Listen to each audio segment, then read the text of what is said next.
So I'm male 28, engaged to be married to my high school sweetheart.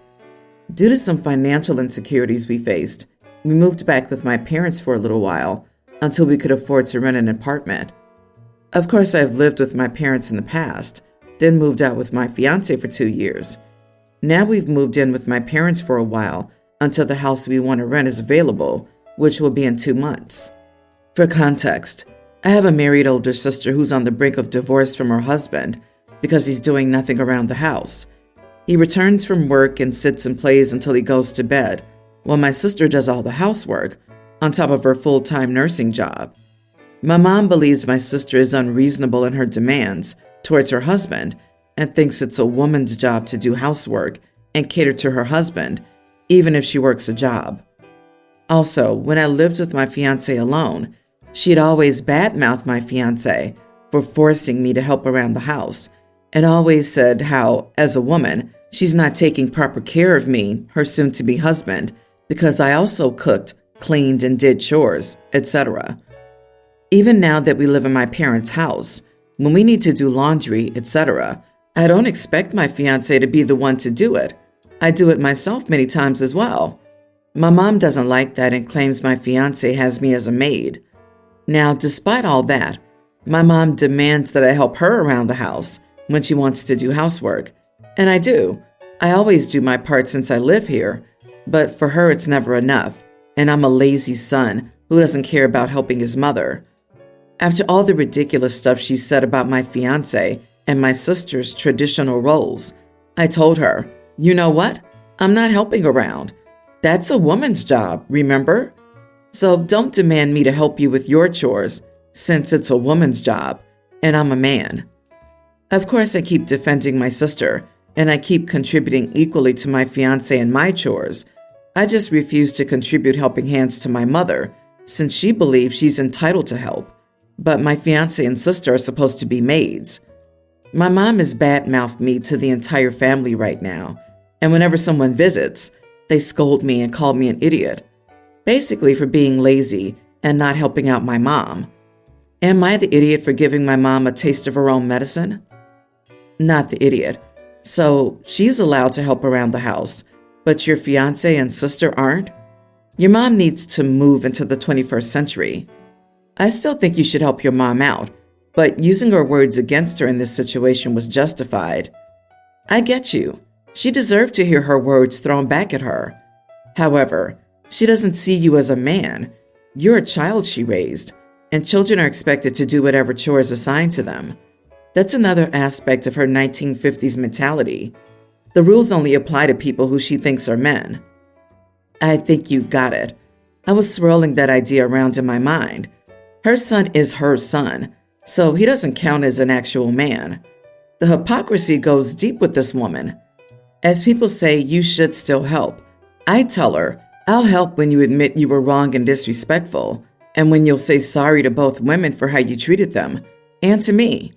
Until then, why should you help? She's not just wrong. She's a massive idiot and is abusing everyone. Your mother is seriously ingrained misogyny, and if it were possible, I would say she has a negative number of legs to stand on. At this age, needing this much education. Jesus! This reminds me so much of an encounter with my grandma. She came to visit, went to inspect the kitchen windows, and told me with my now ex standing right there that I needed to clean the windows. I handed her the cleaning stuff and told her to have fun. She never mentioned something like this again. I'm really afraid of heights. I don't clean windows. OP, you're obviously doing it as a laugh at your mom, and if she can't see the apparent hypocrisy, then that's on her. I, 32 male, am getting married to my long-term girlfriend, Gemma, 30, at the end of next month. Now, Gemma and I are having a small wedding with only close family and friends invited, mainly because we don't want it to inconvenience others, and choosing a venue is hard due to Gemma's allergy. Gemma is allergic to dogs and is terrified of them due to a freak accident when she was younger. That's also when she found out she's allergic to them. While her allergy is not deadly, even when she's taking anti-allergies, her face would get significantly swollen and have red marks all over it that are visible, even with heavy makeup. and she would constantly sneeze. Lockdown was a blessing in that she could wear a face mask that was helping with allergies. She's still trying to wear face masks to help her, but can't always do it inside, as people immediately think she's ill and doesn't really want to have us in their restaurant or cafes. And to the issue, my sister Kate has diabetes and has a service dog, Lenny, to help her. I absolutely adore him, and Gemma's not scared of him either. However, due to Emma's allergies, I've reminded Kate not to take Lenny to our wedding. I was dropping some parcels for her this week as she was away, and they were sent to my house, as I believe my future wife should be able to enjoy her day without the swelling, which would be hard to avoid due to the venue being quite small and private. Gemma gets the reaction, even if there's a dog in the same supermarket, even if it doesn't touch her. My sister's been reminded he's a service animal, and I can't ask her not to take him, but I've told her that he's still a dog, and being a service animal doesn't miraculously cancel my wife's allergies, and she knew about them from the start. I'm not asking her not to take him to any family get-togethers. I'm just asking not to take him to our wedding. My sister and my mom both called me an idiot and are not talking to me and have threatened not to come to the wedding, which I said is fine, as I value my wife's comfort more. But still, am I the idiot? So, what's your sister's solution? Have your future wife suffer at her wedding? Is this some kind of dominance play? It's true you can't ask someone not to bring a service dog, but you can uninvite your sister. You have to stick up for your wife, and it's good you're doing so. I'll predict the future now and say that you'll have to do that more often later on, because your sister and your mother will blame your wife for choosing her stupid health over your sister's dog. Not the idiot. Prepare for more fights in the future. Your sister has to be reminded that she can only enforce bringing her dog to public places. She can't force allergic people out of private places to spend her time there. And people like her can spend some hours without the dog. She won't die. She can test her blood sugar herself for one. If she's unsure, she can have her mother stay by her side to check on her. Yeah, that's my thing too. The dog is trained to smell when she's about to spiral and warn her.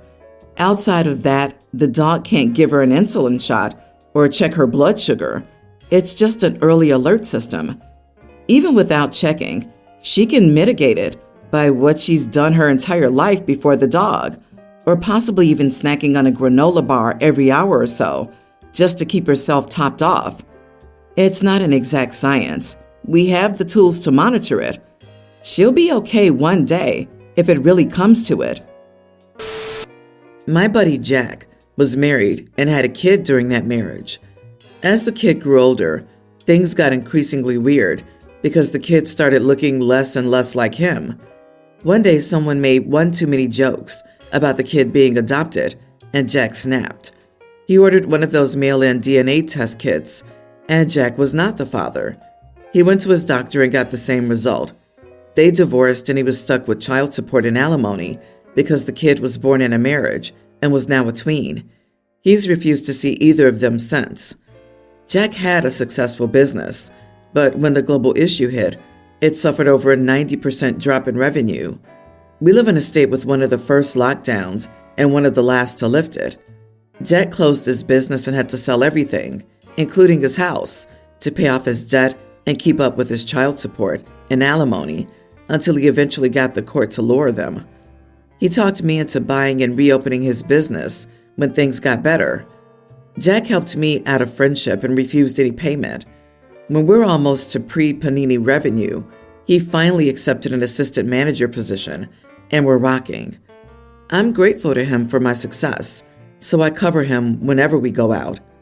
As a result, he gets to go places and to do things beyond what his salary would allow him to do.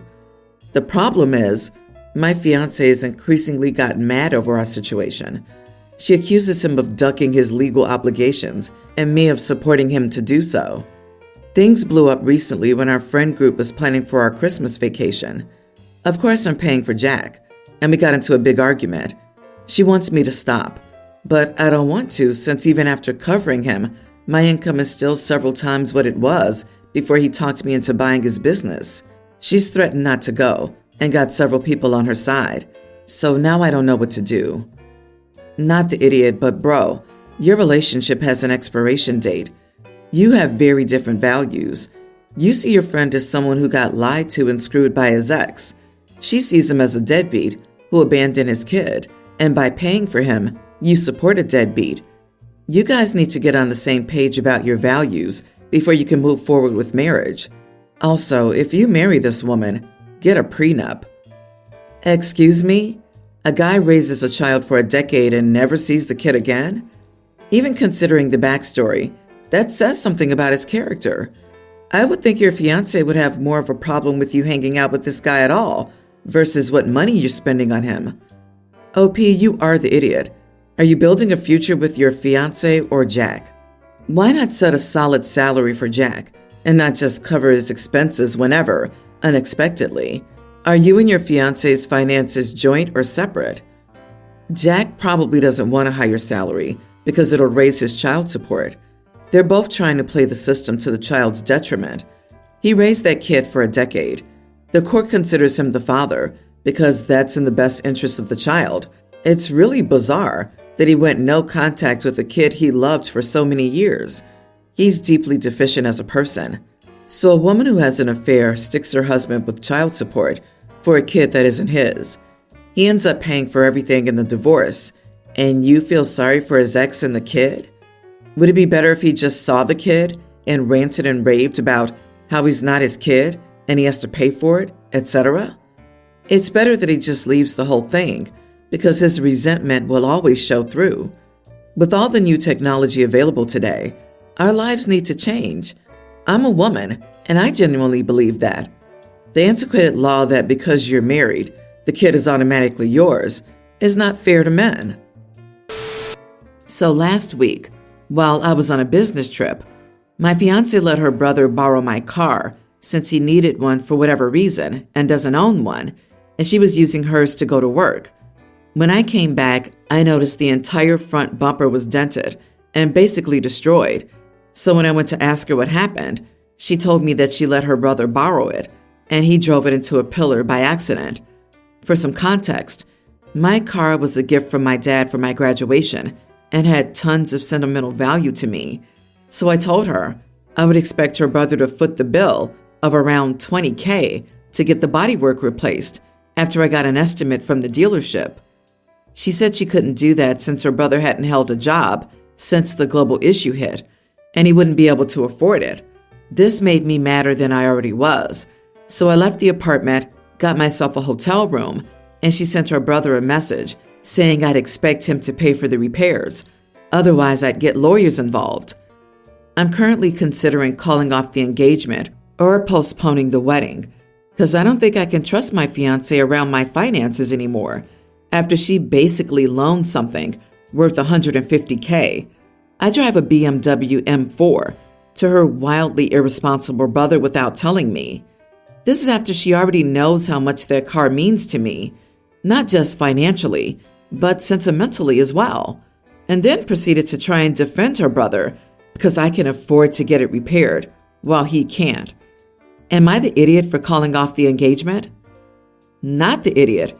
So instead of her being reasonable and going, you can borrow my car and I'll borrow my fiancé's car, she let her idiot brother use your car?